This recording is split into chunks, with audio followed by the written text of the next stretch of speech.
We're going to determine the direction of the magnetic field at points A, B, and C and find out at what distance D is the net magnetic field 0.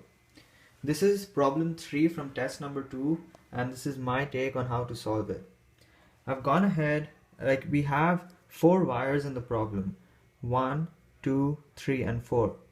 These 2 wires each carry a current I going in the positive X direction, and this wire which carries a current 2I in the positive Z direction out of the board, and the fourth wire carries a current 3I going into the board like that.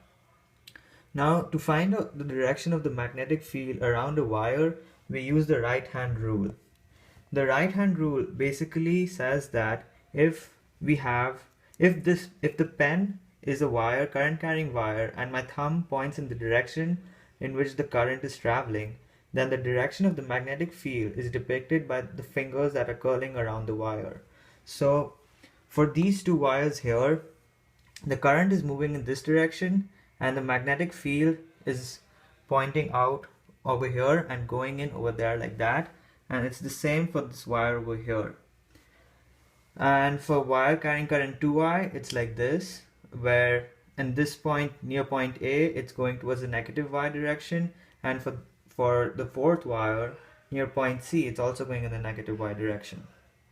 Now, to find out the direction of the magnetic field at point A, we can see that these 2 wires over here, they cancel out the magnetic fields because this is going in and over here it's coming out. So which is A, which is on the center line between these 2, it cancels out. So the strongest magnetic field experienced at A is from the wire that's carrying a current 2I, and it's going in the negative Y direction.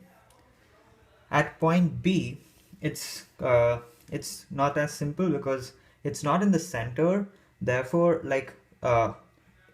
it experiences a stronger magnetic field from the wire that is on top compared to this wire. So it experiences a magnetic field going downwards as well as a magnetic field going upwards. So the net direction is actually a vector sum, and therefore it does not point in any of the 4 axes, in the direction of any of the 4 axes, and it's the answer is none of the above. Finally, at point C, we see that the most of the magnetic force is again in the negative Y direction.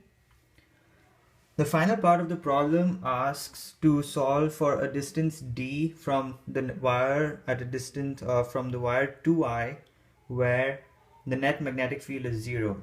So using the equations, I solve over here, and you get D is equal to 4S.